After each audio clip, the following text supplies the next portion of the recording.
한 주의 시작, 여의도 정치를 깊이 있고 날카롭게 들여다보는 시간, 정치먼데이.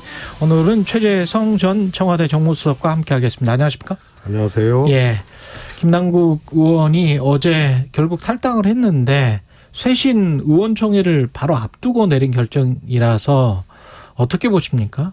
한쪽에서는 책임 회피용으로 보이기도 한다, 뭐 이렇게 이야기를 하고 있는데요. 그렇게 보여지죠. 예, 책임 회피용으로 보여진다. 이제 두 가지가 있는데요. 우선은 본인이 이제 당에서 요구한 자료를 다 제출을 하지 않았잖아요. 그러니까요. 근데 예. 뭐 그게 시간이 걸린다 뭐 이런 얘기를 하는데 예. 뭐 그렇게 시간이 걸릴 사안이 아니거든요. 예. 그래서 저는 핵심 자료들을 제출하지 아니하고 탈당한 거, 이거는 일단 책임 회피가 아니다라는 주장을 할 수 없는 그런 근거가 아닌가 싶고요. 예. 그다음에 이제 소속 의원의 통상 저런 문제가 생기면 그 의원 개인에 대한 어떤 지적이나 판단도 있지만 그 문제를 다루는 이제 당에 대한 또 평가도 있는 거거든요. 그럼요. 그래서 예. 당이 너무 느슨했다. 그게 김남국 의원 개인이 계속 해명하게 하는데 의존하고 예. 당이 이제 선제적 내지는 속도 있는 조치를 안 했거든요. 예. 선제적 속도 있는 조치가 뭐냐? 이게 당이 이제 검찰이나 법원이 아니잖아요. 그래서 위법한 것이냐의 여부를 조사하고 뭐 이런 것은 좀 시간을 둘 수밖에 없는 것이고요. 그것도 당에서 그게 주력적으로 할 일이 아니죠. 뭐냐면 정치인이고 정무적 사안이 발생을 했고 또 국민들이 굉장히 이제 당황한 예. 그런 이제 사건이거든요. 그래서 정치적으로 빨리 판단을 했어야 되는 문제인데 이거를 너무 느슨하게 갖고 간 거예요. 그래서 탈당 이전에 할 수 있었던 당의 선제적 조치 이런 것들이 이루어지지 않아서 이 두 가지 측면에서 책임 회피 플러스 민주당이 적절하고도 속도 있게 판단을 해서 국민들이 보시기에 실점을 좀 덜 할 수 있는 그런 방법을 당이 놓쳤다. 이런 생각입니다. 선제적 조치라고 하면 뭘 의미하시는 걸까요? 출당이나 이런 거? 제명? 뭐 저는 그 전에도 그런 사례가 있거든요. 예. 이거는 이제 조사해야 될 일이 있고 예. 조사하지 않아도 판단할 수 있는 일이 있거든요. 그래서 이거는 조사가 필요 없어요. 필요한데 조사 필요 없이도 판단을 할 수 있어요. 예. 징계를 할 수도 있고 혹은 뭐 출당을 할 수도 있고. 지금까지 나온 사안으로만 해도. 그렇습니다. 우선 예. 제가 보기에는 위법 여부를 떠나서 이거는 국회의원으로서 선출직 공직자로서 할 수 없는 행위들을 한 거거든요. 예를 들어서 사익을 추구한 거 아니에요. 예. 그다음에 이게 그냥 뭐 가끔 하고 이렇게 코인 거래를 가끔 하고 뭐 이랬으면 몰라도 거의 뭐 여기 중독되다시피 한 거 아닙니까? 한 계좌에서만 1,400번 거래를 예. 했다니까. 그래서 예. 이거는 겸직금지, 이게 이제 직업으로 볼 수는 없지만 겸직금지 사익 추구해서는 안 된다는 거하고 이거는 어긋나는 거예요. 그 점에서. 거의 전업 투자를 한 게 아니냐. 그다음에 예. 이제 상임위 도중에 만약에 이거를 했다. 예. 뭐 그런 이제 정황들이 좀 나오지 않습니까? 이런 문제. 그다음에 해명 자체가 또 이 거짓 해명을 했던 몇 가지 사례. 이런 등등등이 뭐 제가 보기에는 조사는 필요하지만 조사와는 상관없이 판단을 내릴 수 있는 문제예요. 과거에도 그런 사례들이 있었거든요. 예. 그래서 그런 점에서 좀 아쉬운 부분들이 있습니다. 그럼 지금이라도 근데 탈당을 이미 해버렸기 때문에 민주당원도 아니고 아무것도 아니잖아요. 민주당 소속의 국회의원도 아니잖아요. 그러면 할 수 있는 게 민주당이 있습니다. 저는 그것도요. 예. 이거는 이제 정치적 판단이고 딱 봐도 이거 정치인이 국회의원이 할 행위가 아닌데 했단 말이죠. 예. 그러면은 여기에 대해서 할 수 있는 일들이 있어요. 탈당을 하고도. 어떤 게 있나요? 탈당하면은 이틀 안에 처리를 해야 되잖아요. 예. 그러면 그 안에 출당을 시킬 수도 있거든요. 아, 그러면 아직도 시간이 있는 거네. 어제 오후에 지금 탈당계를 제출했다고 그렇습니다. 하니까요. 예. 근데 아예 그런 생각을 당이 못 하고 그 다음에 탈당 이전에도 당이 선제적으로 징계를 할 수도 있어요. 예. 근데 그런 것들을 전혀 안 한 거죠.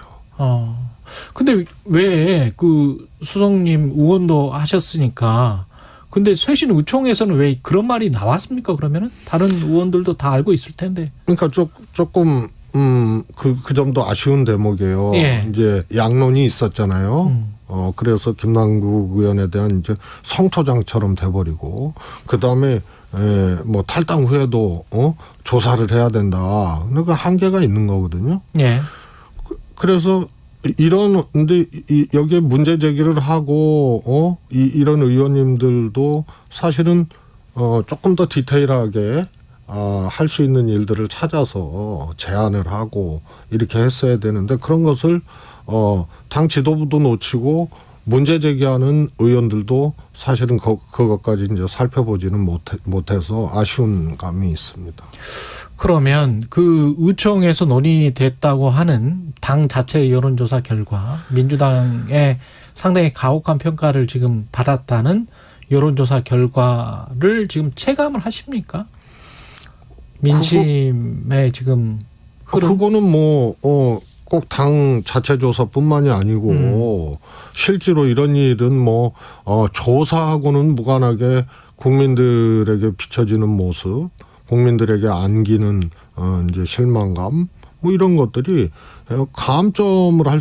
감점이 될 수밖에 없는 사안이기 때문에요. 특히 이제 청년 세대라든가 이건 거의 폭발적이라 할 정도로 이거에 대해서 문제 의식을 느끼고 예. 그런 거 아닙니까? 그래서 조사 결과하고는 무관하게 저는 아주 심각한 당에 대한 어떤 평가가 지금 내려지고 있다 이렇게 봅니다. 득점을 하려면 어떻게 해야 될까요? 이 일처리뿐만이 아니고 돈봉투 의혹도 그 전에 터졌었기 때문에 이게 뭐 돈봉투 의혹에 이어서 터진 것이라 그만큼 가중됐다고 해야 될까요? 실망감이 뭐 그런 것 같은데요. 저는 예.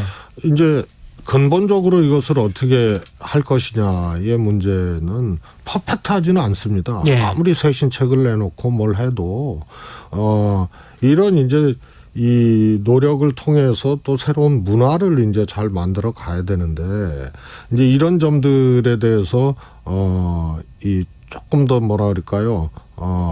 결기 있고 심도 있는 고민과 처방들을 이제 내놔야 되는 게 하나 있고요. 그 다음에 하나는 통상 이런 일이 터지면은 이 득점은 안 되죠.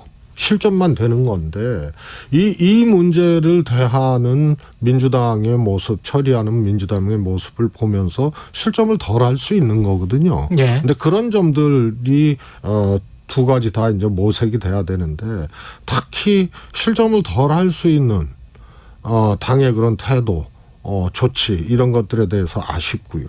또 근본적인 어떤 쇄신에 대해서도 조금 더 심도 있는 고민과 처방이 필요하다는 생각이 드는데요.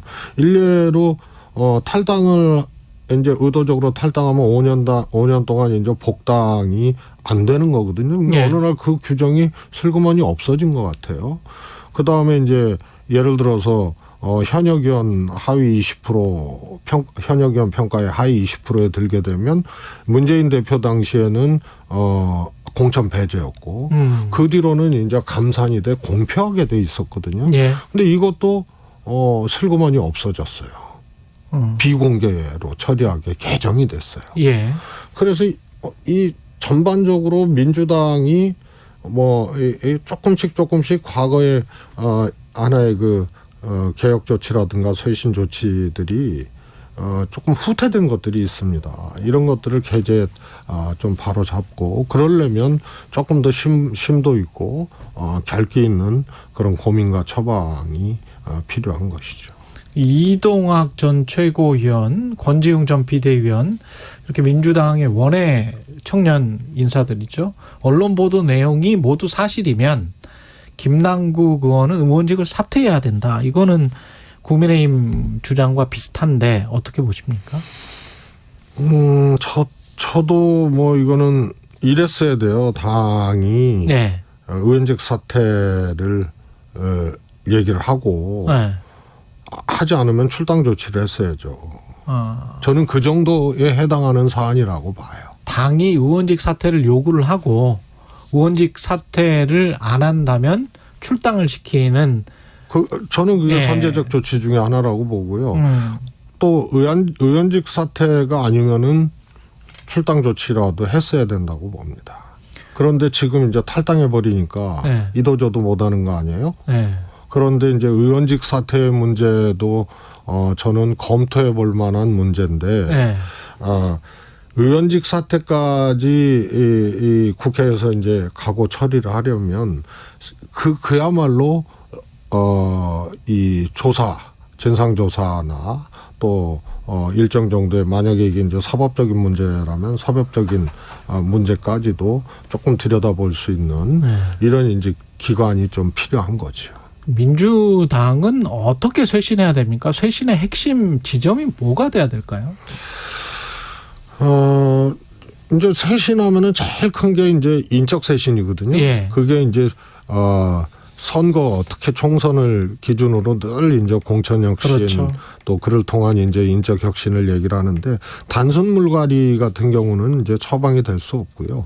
그래서 문재인 대표 당시에 이제 그 인적 쇄신 또 공천 쇄신을 할 수 있는 시스템 공천이라는 말이 처음 대두됐고 예. 그 토대를 잡았거든요. 이게 예. 상당 정도 후퇴를 했습니다.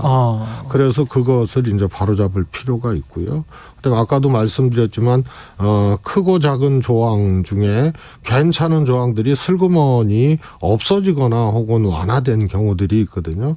이런 경우들을 잘 찾아서 조금 다듬어야 되지 않나 싶고요. 좀 구체적으로 말씀을 해 주시면 그때 뭐 하급심 1심 유죄 판결 전까지는 뭐 그런 구체적인 뭐 공천 조항들이 사라지고 좀 추상적으로 중대한 뭐 사유가 있으면 어쩌고 저쩌고 이렇게 바뀐 것을 말씀하시는 건지.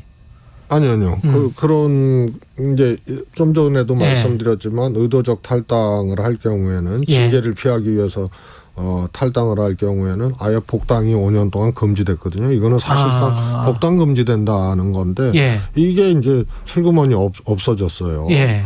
그래서 뭐 참고 정도 할 수 있는 걸로 해석되어지는 예. 뭐 이런 게 있고요.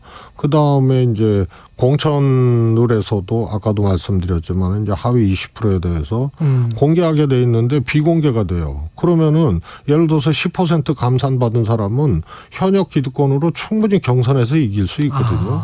비공개가 되면 지금 비공개로 개정이 됐더라고요. 예. 2021년인가에. 예.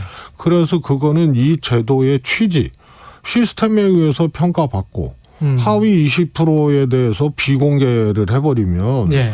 현역 의원의 경쟁력으로 경선에서 정치 신인이라든가 충분히 이길 수가 있거든요. 그래서 10% 20% 감산을 해놓으면 감산 제도는 괜찮습니다. 왜냐하면 경선을 통해서 이 신인이라든가 이런 사람들이 현역을 이길 수 있는 토대가 되기 때문에 제명을 해버리면 이제 뭐 아예 배제를 해버리면 탈당을 하거나 그러면 이제 공천 전략이나 선거 전략을 짜는데 근본적인 어떤 위해 요소가 발생할 수도 있거든요. 아무튼 그래서 공표를 해야 하위 20% 평가받은 사람이 경선에서 정치 신인에게 기득권을 발휘하지 못하고 그야말로 이 현역이 탈락할 수 있는 이런 이제 토대들이 되거든요. 근데 네. 비공개를 해버리면은 이게 무력화되는 거예요. 이런 것들이 몇 가지들이 있습니다. 그래서 그런 것들을 조금 바로잡을 필요가 있고요. 무엇보다도 이런 제도도 필요하지만 특히 당 지도부가 현안을 대하고 또 현안을 판단하고 이랬을 때 이런 이제 혁신의지, 쇄신의지 또 이런 의지를 가지고 잘못된 일이 발생하면 발생하는 대로 이런 의지를 갖고 대하고 또 국민들을 보면서 우리 당을 선택해달라, 지지해달라고 얘기할 수 있는 이런 것들을 해야 돼요. 그러니까 제가 아예 나열까지 하면서 조금 말씀을 드렸지만 예. 첼리스트 그때 소위 말해서 대통령 술자리 사건 녹취 있지 않습니까? 이것도 당 지도부 테이블로 갖고 오면 안 되는 거예요. 그런데 당 지도부에서 틀어버렸잖아요. 이런 것들이 다 지도부의 어떤 뭐라 그럴까요? 좀 이 당 운영을 하고 현안을 대응하는데 좀 미비한 부분들이고요. 그런 것들이 굉장히 여러 번 노출이 됐어요. 이런 것들이 훨씬 더 중요한 문제입니다. 그래서 제도도 또 규정도 정비해서 쇄신안도 마련을 하고 해야 되지만 그거는 말씀을 드렸고 특히 당 지도부에서 현안을 대하고 또 문제가 발생을 하고 했을 때 이것을 대처하고 헤쳐나가는 것이 일정의 기준과 컨센서스들을 충분히 갖고 있어야 돼요. 당 지도부가 그 역할을 충분히 못했다면 그랬다면 비대위 체제랄지 이런 것들도 생각을 해봐야 되는 시점입니까? 저는 말씀을 드렸지만요. 예. 특히 이재명 대표 관련돼서 이 대표를 사퇴하고 비대위로 가야 된다. 뭐 이런 등등의 의견에 대해서 뭐 어떻게 생각하냐고 물었을 때 저는 사법 리스크 때문에 이 사퇴해서는 안 된다고 봐요. 왜냐하면 검찰의 정치적 수사 또 과잉 수사 예. 이런 등등이 입증이 됐고 처음에 검찰이 온 나라를 떠들썩하게 만들었던 대장동은 사실은 하위 품목이 돼버렸어요. 예. 성남 FC가 주 품목이 되고 이런 행태로 봤을 때 검찰의 수사나 이런 것 때문에 당 대표가 사퇴해야 된다는 건 말이 안 되나? 이런 이재명 대표와 같이 정치 검찰의 수사 외가 없었던 당 대표도 선거를 앞두고 사퇴한 적이 있거든요. 그냥 리더십의 문제를 지금 말씀하시는 거예요? 민심이 예. 이 당 대표로는 선거 치르기 어렵다. 예. 이런 민심이 확인이 되면 그럼 못하는 거예요. 물러나야 되는 거예요. 그러니까 사법 리스크가 문제가 아니고 그렇습니다. 리더십과 민심의 이반, 지지율. 그렇습니다. 그래서 당대표나 또 지도부 포함해서요. 이 체제로 총선 못 치른다는 이것을 두려워해야 되고 예. 그래서 당 지도부의 리더십, 대표의 리더십, 현안 대응 능력, 정무 능력, 정책 능력 이런 것들이 국민들에게 잘 제시가 되지 않으면 사법 리스크가 없어도 총선 대표 체제로 못 치르겠다 그러면 물러나는 거예요. 근데 지도부가 스스로 물러날 수는 없는 거 아니에요? 그거는 예. 어느 누구도 자유롭지 않았어요. 아무리 내가 안 물러날라 그래도 당에서 이 체제로는 도저히 안 되겠다 싶으면 물러날 수밖에 없는 거예요. 그래서 대선 전에 당대표가 물러난 사례도 있고 총선 전에 물러난 사례도 있거든요. 예. 그다음에 개인이 안 물러나 당대표 개인이 안 물러나도 이 내가 대표를 맡고 있는 이 당으로는 총선 치를 수 없다. 그러면 합당도 하게 되고 예. 또 해산도 한 적이 있어요. 예. 열린우리당 마지막 내 정세균 대표 때 열린우리당 해산했거든요. 예. 그다음에 김한길 안철수 두 분이 합당한 것도 김한길 대표 새정치민주당으로는 지방선거 치를 수 없다. 그래서 합당을 한 거예요. 그리고 또 하여튼 그때 선전을 했고 다양하게 유연하게 생각해 보면 굉장히 많다 대안은. 그렇습니다. 방법은. 그래서 이 바로미터가 민심 다시 말해서 지지율로 나타나는 민심이거든요. 그렇죠. 예. 그래서 이걸로 안 된다 싶으면 어떻게 그걸로 선거 치러요. 그게 저는 핵심이라고. 예, 여기까지 듣겠습니다. 다른 현안들도 많은데 민주당 이야기만 할 수밖에 없네요. 20분 정도가 다 지나버려서. 예, 최재성 전 청와대 정무수석이었습니다. 고맙습니다. 감사합니다. 예.